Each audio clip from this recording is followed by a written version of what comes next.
स्वागत है आपका आपके अपने YouTube चैनल कॉमर्शियल गुरुजी में, जहां मिलता है आपको सबसे जेन्युइन सबसे सटीक इन्फॉर्मेशन। आज का वीडियो आप सभी BHU एस्पिरेंट्स के लिए बहुत ही खास होने वाला है, क्योंकि आज के इस वीडियो में मैं बात करने वाला हूं BHU मेन कैंपस और एफिलिएटेड कॉलेज के बारे में। तो इस वीडियो को पूरा देखिएगा ताकि जो भी इन्फॉर्मेशन आपको इस वीडियो के माध्यम से दी जा रही है वो इन्फॉर्मेशन आपको एकदम अच्छे समझ में आए। उसके साथ साथ वीडियो को ज़्यादा से ज़्यादा शेयर करिएगा ताकि ये इन्फॉर्मेशन और भी एस्पिरेंट के पास पहुंच सके। और चैनल के साथ जुड़ना बिल्कुल भी ना भूलिएगा, क्योंकि यही एकमात्र ऐसा यूट्यूब चैनल है जो हमेशा BHU एस्पिरेंट और BHU स्टूडेंट ओरिएंटेड वीडियोस लेके आता है। तो चलिए शुरुआत करते हैं इस वीडियो की। बात करते हैं BHU मेन कैंपस और एफिलिएटेड कॉलेज के बारे में। तो लगभग कई दिन से लगातार कई सारे एस्पिरेंट का क्वेश्चन आ रहा था, कमेंट आ रहा था कि BHU मेन कैंपस में एडमिशन अगर नहीं हो पाता है तो क्या एफिलिएटेड कॉलेज में एडमिशन लेना चाहिए। तो आपको इस वीडियो में मैं सारा कुछ इन्फॉर्मेशन देने वाला हूँ। देखिए, BHU मेन कैंपस से कुल 5 कॉलेज एफिलिएटेड हैं: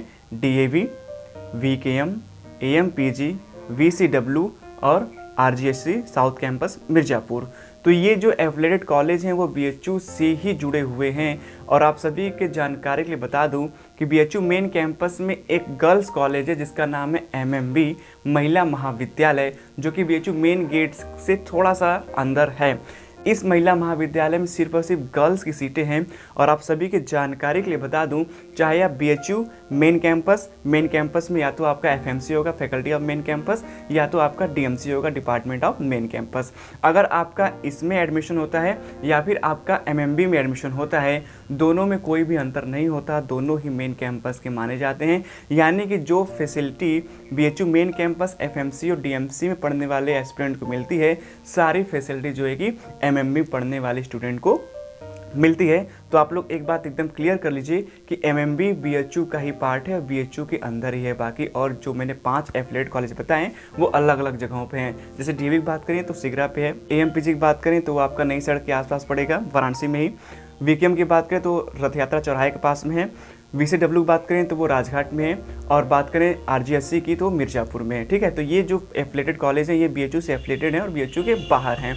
अब बात आती है कि क्या एफिलिएटेड कॉलेज में सारी सुख सुविधाएं मिलती है जो मेन कैंपस में मिलती हैं। तो ऐसा नहीं है।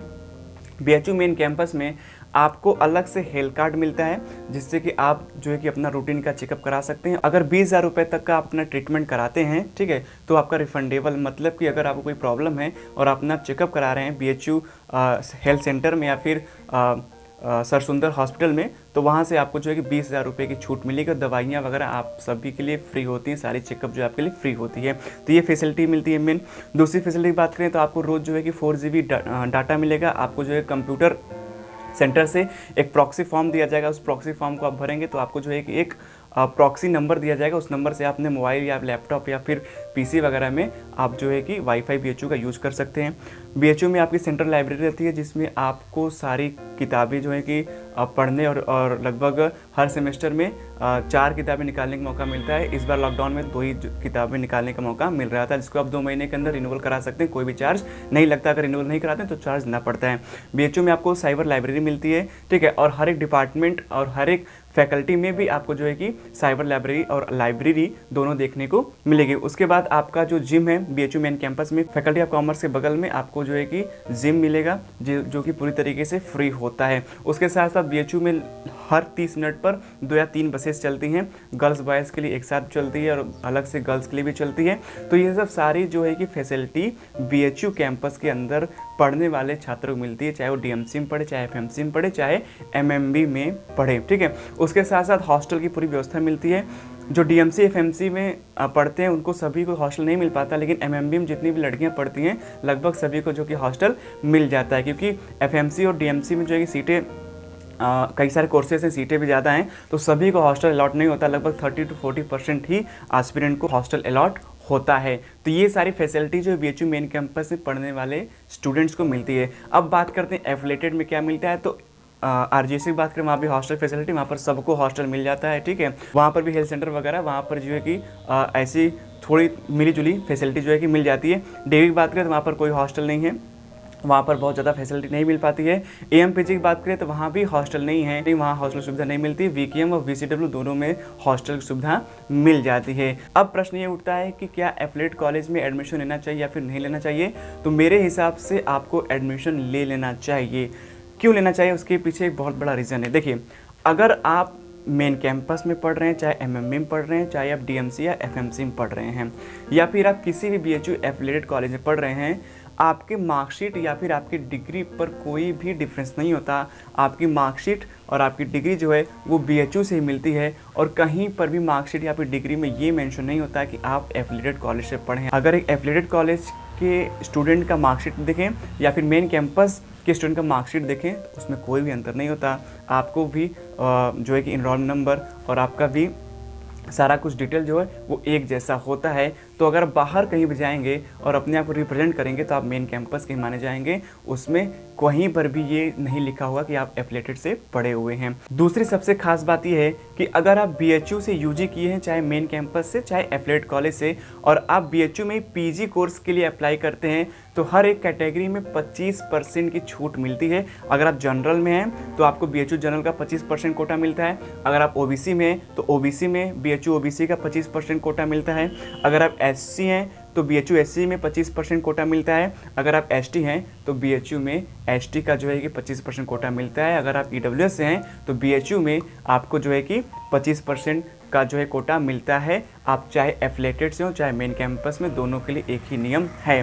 तो इन्हीं सब बातों को मद्देनजर रखते हुए जो एफिलिएटेड कॉलेज है वहाँ की भी सीटें फुल हो जाती हैं, कहीं पर भी सीटें वैकेंट नहीं रहती हैं, क्योंकि यही सबसे बड़ा रीज़न है कि एफिलिएटेड कॉलेज में पढ़ा हुआ छात्र और मेन कैंपस में पढ़ा हुआ छात्र एकदम से इक्विवेलेंट होते हैं। अगर आपको एफिलिएटेड कॉलेज में एडमिशन मिल रहा है तो आप बिल्कुल ले लीजिए, कोई भी प्रॉब्लम नहीं है। लेकिन अगर आपको किसी एफिलिएटेड कॉलेज में एडमिशन मिल रहा है और आपने किसी दूसरे यूनिवर्सिटी के लिए अप्लाई किया है और वो यूनिवर्सिटी अच्छी है तो आप उस यूनिवर्सिटी में ही एडमिशन लीजिए। लेकिन अगर आप एफिलिएटेड कॉलेज में भी एडमिशन ले लेते हैं तब भी आप बीएचयू के ही माने जाएंगे। और क्वेश्चन ये भी उठता है कि एफिलिएटेड पढ़ने वाले छात्र क्या मेन कैंपस जा क्लास करते हैं? तो नहीं, उन्हें मेन कैंपस में क्लास करने का मौका नहीं मिलता। लेकिन आप मेरी बात एकदम ध्यान सुन लीजिए, जितने भी गर्ल्स एफिलिएटेड कॉलेज हैं, चाहे वो एएमपीजी हो, चाहे वो वीकेएम हो, चाहे वो वीसीडब्ल्यू हो, सारे में पढ़ाई नंबर 1 की होती है। मेन कैंपस में क्लास चले या ना चले, अटेंडेंस लगे या ना लगे, लेकिन जितने भी गर्ल्स एफिलिएटेड कॉलेज हैं उसमें जो है कि क्लास रेगुलर चलते हैं, अटेंडेंस रेगुलर लगता है और 75% अटेंडेंस अनिवार्य होता है, नहीं तो आपको एग्ज़ाम में बैठने नहीं दिया जाएगा। बात करें डीएवी की तो डीएवी में इससे रिलेटेड थोड़ी बहुत छूट मिल जाती है, अटेंडेंस की छूट मिल जाती है। अगर आप रोज़ क्लास नहीं जाते हैं तब भी आपको छूट मिल जाती है। जितने भी खेलकूद से या फिर और किसी दूसरे तैयारी में लगे होते हैं वो डीएवी को ही प्रेफरेंस में चुनते हैं। तो जब भी आपकी काउंसलिंग होगी तो आप सबसे पहले जो है मेन कैंपस डीएमसी एमएमबी अगर है आपके कोर्स में सीटें तो आप उसको ही पहले चूज़ करिएगा, उसके बाद आप डीएवी एएमपीजी वगैरह आप चूज़ कर सकते हैं। और आरजेसी की बात करें तो वहाँ भी क्लासेस रेगुलर चलती है और वहाँ पर भी पढ़ाई जो है कि बहुत अच्छे तरीके से कराई जाती है। सिर्फ और सिर्फ डीएवी में थोड़ी बहुत कमियाँ देखने को मिलती हैं। अब देखिए, जो बात सच है वो सच है, मैं सच ही बताऊँगा, आप लोगों को गुमराह नहीं करूँगा। तो कुल मिला जुलाकर यही कहना है, अगर आपको एफिलिएटेड कॉलेज में एडमिशन मिल रहा है तो आप बिल्कुल ले लीजिए, क्योंकि आपका मेन जो है कि मार्कशीट देखा जाता है, आपकी डिग्री देखी जाती है, ये नहीं देखा जाता कि आप कहाँ से पढ़े हुए हैं। तो अगर आपकी मार्कशीट या फिर आपकी डिग्री एफिलिएटेड कॉलेज से मिल रही है, it will be totally equivalent to the main campus, ठीक है, वो मेन कैंपस के एकदम बराबर होगी। तो उम्मीद है आपको इस वीडियो से बहुत सारी जानकारियाँ मिल गई होंगी और आपको जो डाउट है वो एकदम से अब जो है कि क्लियर हो गया होगा। तो ऐसे ही इन्फॉर्मेटिव वीडियो देखने के लिए चैनल को जरूर सब्सक्राइब करें और दूसरों के साथ जरूर शेयर करें, क्योंकि यहाँ की जो एथेंसिटी है वो और कहीं नहीं। मिलेंगे नई वीडियो में फिर से कुछ नई अपडेट के साथ।